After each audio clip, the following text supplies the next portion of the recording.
He is known affectionately as Scott Ackerson. You can follow him on Twitter at Scott Ax. That's an E at the end of Ax. I'm Bryan Fenley, a national anchor at Fox Sports Radio. You can consider Scott a founding father of Fox Sports, has been such a huge part of its growth and where it's reached today. Used to be at ESPN, was coordinating producer for Fox's NFL work, and has done so much with FS1 in building up that property as well. And we're going to look at his career. First of all, Scott, I can tell that you just got off the golf course. Correct. How did we shoot today? We played okay. I made 5 birdies, but I also made a bunch of others. So it's a process, but we're getting there. We're getting there. I got time to do that now. What's the best part of your golf game? Putting and driving. I'll drive it straight, I'll putt it well, and then everything in between's a mess. What happens when we see Scott Ackerson in the bunker? The bunker, I'm not hideous. It's when it's like from 150 to 100 yards, you'd think I'm a 20 handicap right now. I mean, I'm just hideous. The mess. Other than that, though, it's okay. So I either got to be further than 150 or closer than 100. I know one area in sports where you're not hideous, and that is when it comes to bowling. You were a bowler in college. How did you find yourself going into that sport and becoming so good at it? You live in Ohio in the winter. Seriously. I mean, you're not doing anything in Ohio in the winter. You bowl. So I bowled. And, I actually stopped bowling a few years ago because, quite frankly, I got bored with it. I go off and on, and I haven't bowled now in about 9-10 years. But the last league that I was in, I averaged 210. So I was pretty good. But I don't have any bowling balls now. It'd be too hard. I'd just play golf. What's the highest number you've had in bowling? 299. A number of times. I never got to 300. The worst one was I'm bowling in a trio league, and I couldn't have thrown it any better. I bury it, and the 8-pin.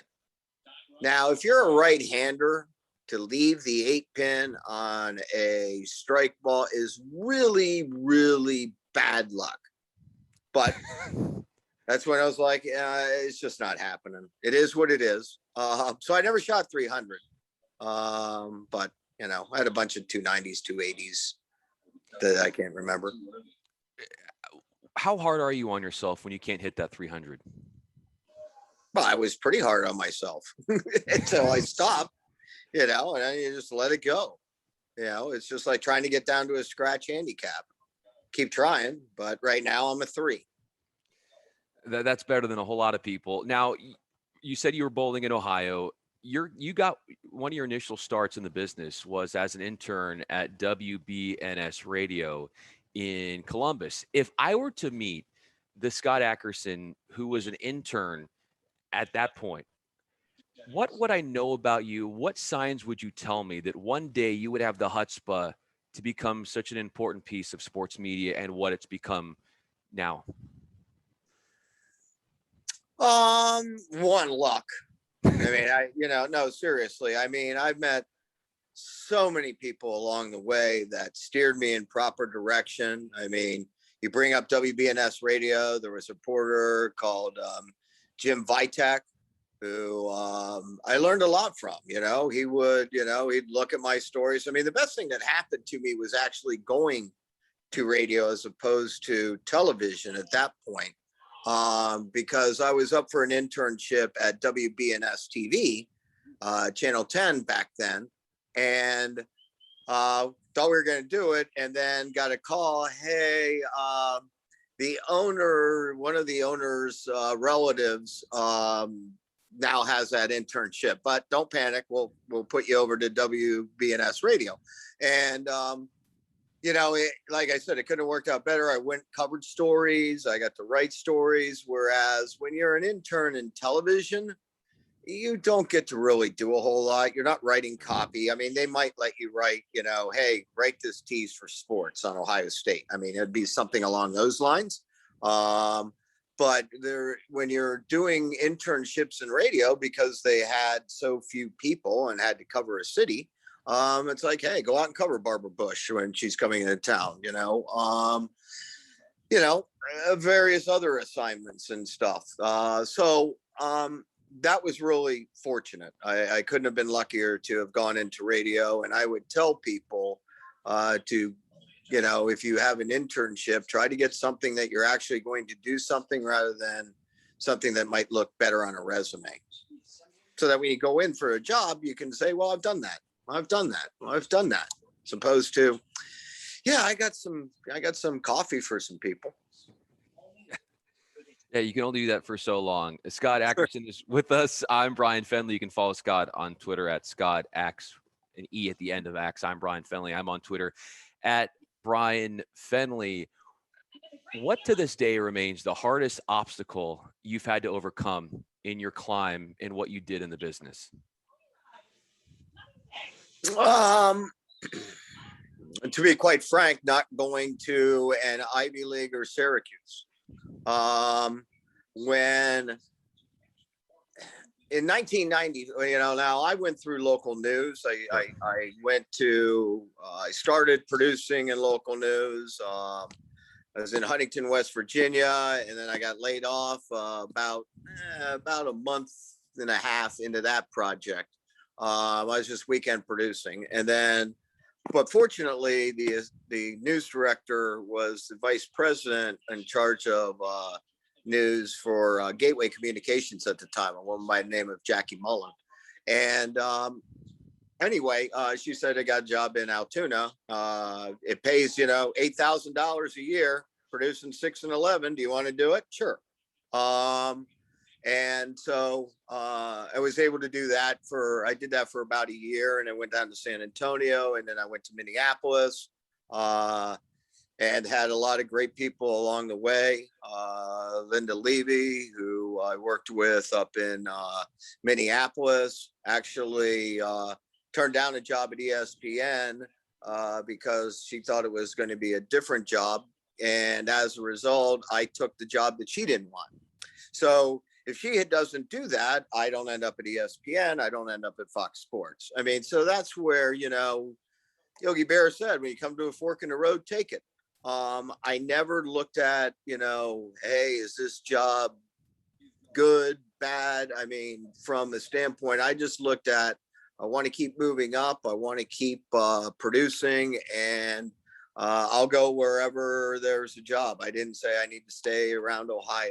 I mean, I lived all over. I lived in, the East, the Midwest, the South, the North, up in Minneapolis, and ended up in the West, and the West is the best. Yeah, no question. Yeah, absolutely. So, that's it. I mean, you got to have belief in yourself. And you got to get a lot of breaks along the way, and you got to have some people that actually believe in you, and then be able to do the job. Yeah, you've done that and more. How much influence did your time at ESPN have on what you did at Fox? Oh, I mean, I would say my time at all of my places had an influence in terms of what I did at Fox. I mean, obviously ESPN, because I was there for 8 years, produced what is now Countdown, helped start NFL Prime Time with Boomer and TJ, worked with Robert Roberts and John Saunders on that show as well.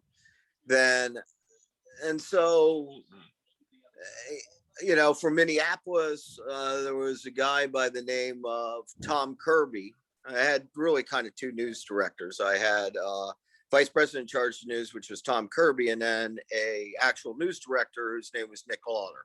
They could not have been more polar opposites in terms of what they wanted out of the show. Wow. So it was good. You got to produce two different types of shows, and the entertainment aspect, which was kind of what Tom was into, because it was 5 o'clock and he was trying to change. It was a bad number 3 when he took over, and by the time we left, it was almost number 1. Not that it was Paul Majors and Diana Pierce and a number of other things, and we had some good luck on some stories. But with the value that people, are looking for more than just nuts and bolts. So if you ever saw our show, you never saw the all 22 camera on our show. Because quite frankly, one, I was telling the guys, Terry, Howie, JB, Jimmy, now Kurt and Stray, and, Kimmel, Frank Caliendo, Jillian, all of them. And so we did less video, and people were like, why are you doing that? And it was, to sell the talent. But the other aspect of is I find it somewhat humorous when you're watching a pregame show and they're breaking down, here's what's going to happen in the game. Now, I'm not disputing that that's what's going to happen in the game. I'm disputing the fact that there is not a single, I shouldn't say single, there's less than probably 3% of the audience that would be able to decipher that play at that moment. So what are we doing? I mean, that wasn't, so we took the concept of with, myself, David Hill, and Ed Gorin, that, you're kind of eavesdropping on a conversation with some really smart football dudes, and you're just there listening to it. And so it was more free form. ESPN was very structured. You talk here, you talk here, you talk here, boom, boom, boom. Whereas, and you got to have the talent to be able to do it. I mean, you got to have the personnel. I mean, Terry, Howie, and Jimmy are all very quick on their feet. So it allowed us the flexibility to be able to do that. So I would say, I learned from everybody. You can't learn. You can learn good habits from good people, and you can learn bad habits from people as well. When you notice the bad habits, take note of them, make sure you don't do them when you go further down the road. Because they're good managers, they're bad managers, all that stuff. How much pushback did you face when you, like you were talking about, you were creating this new NFL pregame show that was different, it was cutting edge, and everybody now is replicating it. But when you were first installing this thing, how many people around you were skeptical? While in the midst of this, you still were believing in yourself. The people around me weren't skeptical. I mean, David, Ed, myself, which was really kind of the production force, if you will, behind the show. I'll remember when I first got there, and there were two things that kind of cracked me up. It was when I did the interview for the job, it was like, can you do an hour show? And I'm like, well, it's what's your content time? Well, we have really, it's not an hour. It's your content time's 38 minutes. Sure. I said, well, I do 45, 50 minutes all the time. You want to do long? I can do long. You want to do short? You can do short. I'll produce whatever you tell me you need. And so an hour, especially come from ESPN, that's where the mindset was a little different. The networks at that time, ESPN was the only hour pregame show. We were just starting an hour. NBC stayed at a half hour, which, as it turned out, was a big mistake by them because it allowed us to have a full half hour kind of free and clear. And ESPN and cable wasn't quite as prevalent as it is today. So, for a good part of the audience, we had no competition. And so that allowed us to kind of come in, as long as we didn't suck, and be decent. And be, as I like to say, we were number one on day one.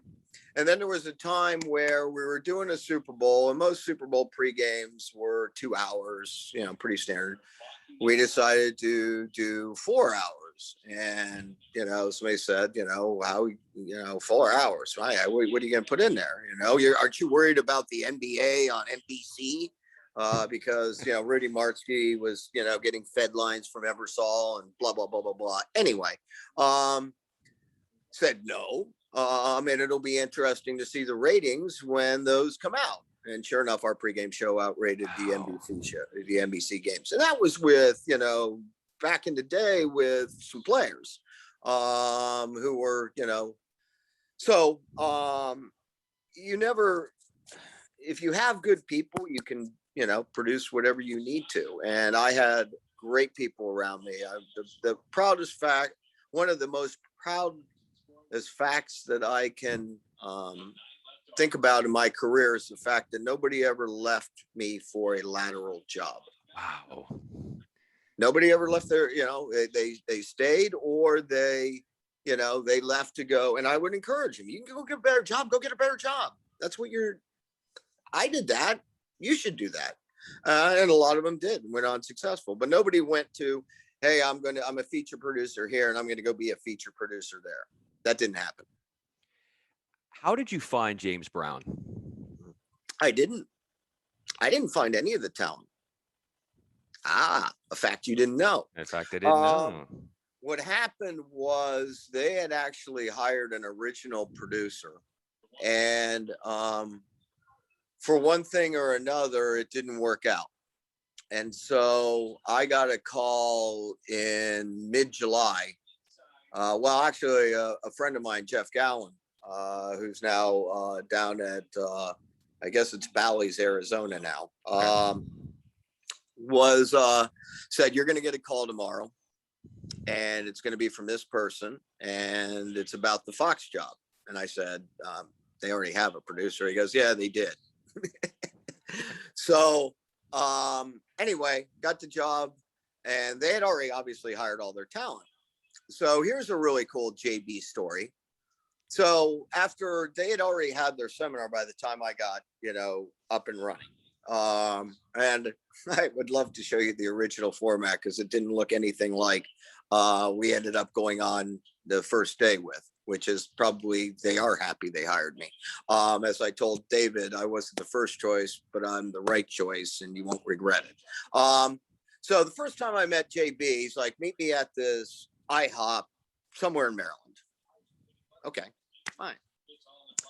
So I get there and I sit down. Hi, James Brown, Scott Ackerson. That's nice. And now I don't think this was set up, but it was one of the most genuine moments I've ever seen, because that's what JB is.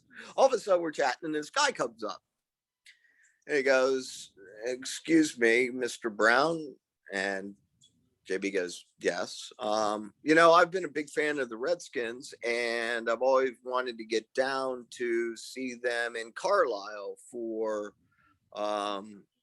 me and my son, and to be able to possibly, get a little, go down there and watch him play and maybe get closer to the players. And he goes, well, I'll tell you what, right now I'm interviewing with my new boss.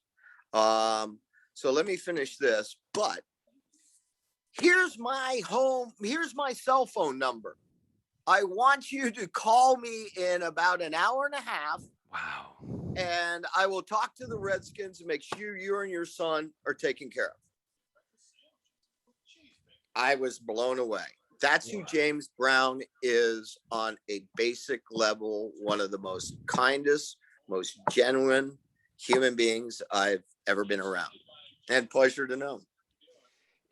If I were to see James Brown, what would he tell me about you? What would he tell you about me?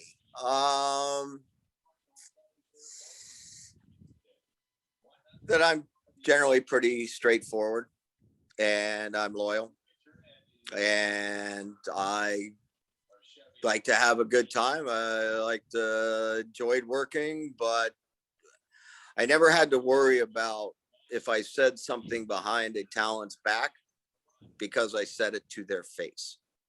And sometimes it got uncomfortable doing that. But I think it also led to respect and, because I never wanted, I was kind of one of my greatest fears was that, the people that are in front of the camera that I would have said something about them that I didn't say to them. And I felt that was very important. I mean, it created some problems. I had talent go to my boss a number of times and said, Scott said, blah, blah, blah, blah, blah. And my line was, and did you say that? And I said, yeah. And here was the context that I said it in. And he goes, well, don't do that. And I go, I'm just being honest. He goes, well, stop being just honest. Come on. But that's just not who I am or what I was about. If I have my math correct, and we're joined by Scott Ackerson, I'm Bryan Fenley. You have 13 Emmys? Is it up to 13? It's 13 or 14. I'm not going to have. I know I'm not getting another one because I'm not working. But I mean, where do you keep those Emmys? Where are they? Well, one's with my mom.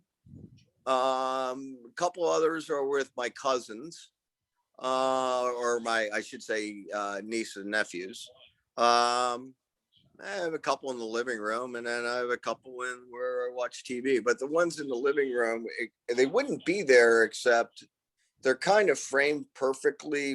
They were almost built for an Emmy case. The people who bought this house before, so they're kind of perfect where they are. It's like a higher spaced area. So anyway, they're generally, they're out of the way for the most part. In fact, when people come over, and because I don't necessarily tell them what I did or what I do unless somebody asks, they go, where'd you get those from? I go, well, I did this. And they go, wow, oh, I didn't, are those real?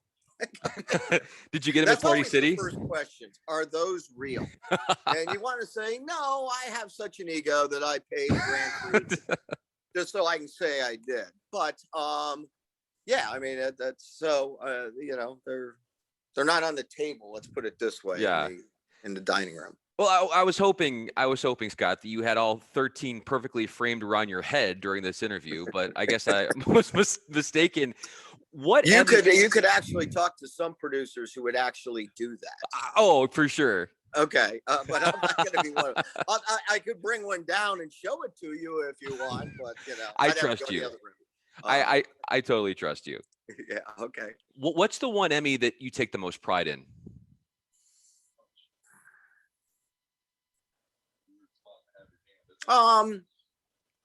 There's kind of two. Okay. It's really hard to separate one from the other, but they both were when you submit an Emmy tape, you usually submit 3 to 4 sections. And so the first Emmy that SportsCenter won were 3 pieces of work that I directly was responsible for. And so for that to happen and SportsCenter to get its first Emmy nomination, I felt that was really cool. I didn't tell people. It was the first time I'm actually telling anybody this before because I didn't do that. And then obviously the first one for Fox NFL Sunday, just because we were supposed to be a frickin' joke. And that kind of showed that we're not a joke, though. The fact that Andrew Cuomo has an Emmy, it kind of tarnishes it a little bit. But, jokes aside, it's, that was a big deal for me because it validated a lot of things for me. It validated why I left ESPN. It validated that the people at Fox made the correct hire, and it validated that I could work with really, really top end people and be successful. So, working with all those people out of LA, working with, JB, Terry, Howie, Jimmy, it meant a lot. So those are the 2. The other ones, there's 2 others that are okay with. The other 8 or 9 or whatever, just whatever. They're fine. You're fine. Yeah, they're fine. Exactly. Last question for you. Scott Ackerson is with us. I'm Bryan Fenley. When did you know that you wanted to be around the business, but your times of being an everyday 24/7 gung ho in the business that you're ready to step away and move on from that?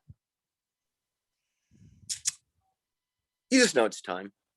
I mean, there was a moment that really, not that I'm necessarily old, and I wasn't necessarily old then, but after I came back from Speed Channel and then, began working on FS1, I walked into the room and I'm like, I just realized I've gone in a short period of time. I went from being one of the youngest to one of the oldest. And I was the oldest in that particular room. And it's a young man's business. I mean, if it really is, as a producer, and for me, I'd accomplished everything that I'd wanted to do. If you would have told a kid from Hilliard, Ohio, who was caddying for Keith Jackson in Deerfield Village back in the 70s, he was going to be working at a network, doing sports television producing, and producing the #1 football show in America, I would have said, you're out of your mind. But that's exactly what happened. And so, you brought up the Emmys and stuff. I mean, I talked to, my wife, and, it was, why are you doing it? I mean, is it for the money? Is it for the ego? Is it for X, Y, or Z? And I said, you're right. I'm not enjoying it like I was. I've accomplished everything I needed to. It's time to go. It's time to go if you are not 100% committed. And I wasn't 100. I wouldn't have been 100% committed. I could have done a job at 90% or 80%, but that's just not right. So when I felt that, I went in and told my bosses and said, look, I'm not leaving in 2 weeks, but it's time for me to go. And so, I did leave, and it's been great. There's something I would come back for that involves sports betting. It's a show that I know would work, but apparently nobody's ready to do it yet. I've tried a couple of different entities. So maybe if somebody listens to the podcast and wants to have a sports betting show produced by a friend of mine and myself that have won combined of nearly 20 Emmys, that I know will be successful, give me a call. Brian's got my info. He'll be able to get a hold of me. And if you don't, I'll play golf, try to get to a scratch handicap. It's all good. It's all good. I mean, I got really, really lucky. I was able to do the job. Don't get me wrong. But there's a lot of people that were able to do the job that didn't get the same opportunities that I did. And now, once you get those opportunities, you got to take advantage of them. And, because if you don't, then you're not going to be around for long. It's a tough business. The higher you get up, the less tolerance they have for ineptness. But fortunately, I got to the top. I can say I made it through the television business without ever being fired. There's not a lot of people that could say that. I did all right. And I thank you for letting me say that I did all right. Yes. Brian. Well, of course. And I think that the whole sports gambling thing, it's going to happen. Sometimes these things, people just are slow to accept what is coming. And it's coming, as you know, better than me, better than just about anybody, that this is a space that people are going to want to tap into more. And I would encourage anybody who's interested in this to go and check out what Scott's doing. I can't fathom how especially after the pandemic that has happened, how MGM properties or Caesars properties, would want to do it. It's just got to keep kind of trying to find the right people who say, "Oh, okay, let me hear it," and then I do the pitch, and they go, "Yeah, that works. Okay, let's do it." So I get that. I get the game. But it's not like, oh my gosh, if I don't get to do this show, I'm going to be wondering what if. I don't wonder what if. I never wondered what if. I just, and for, anybody's listeners, don't wonder what if. Go out there and can do. And that's what you do. You get your opportunities, you take advantage of those opportunities. And you never know, as one person I texted with the other day, you never ever know who's watching at any one time. Yes. So, I'm in Indian Wells, California. Okay. There's a bunch of, there's some local stations here, who knows if the news director from, whether it's Minneapolis or whatever, is out here on vacation, turns on the local news, sees you. Wow, I like this person. Boom. It's that one shot that can make an impression. I fortunately got a couple shots with people and I made impressions, and, just happy to just very happy to do what I did, and very happy to be stress-free now, except for when I missed that 4-foot birdie. Well, that's where the mulligan comes in, and I won't tell anybody. And you can just make the little change on your scorecard. If I ever played with you, I wouldn't tell anybody. I promise. It'd be a secret between you and me. That 4-foot birdie. I'd let you putt that again. I'd turn away. I wouldn't even look. No, that's not how you do it. Which is why when I usually play against people, you'd be amazed at how many people have vanity handicaps. Yes. I want to be. I'm a single digit. So they'll shoot a 80 and then they'll shoot an 86. It's like, it's too windy today. I'm not going to post that 86. Great, let's play for money. I'm in. I try every shot, and sometimes they go in, sometimes they don't. Scott Ackerson has made a lot of good shots on the golf course, and certainly has called a lot of great shots in sports media over his career. Follow him on Twitter at ScottAx. I'm Bryan Fenley, an anchor at Fox Sports Radio. Scott, thanks so much for doing this. I had a lot of fun. This was very pleasurable. No, enjoyed it. Well, maybe we'll do it again sometime.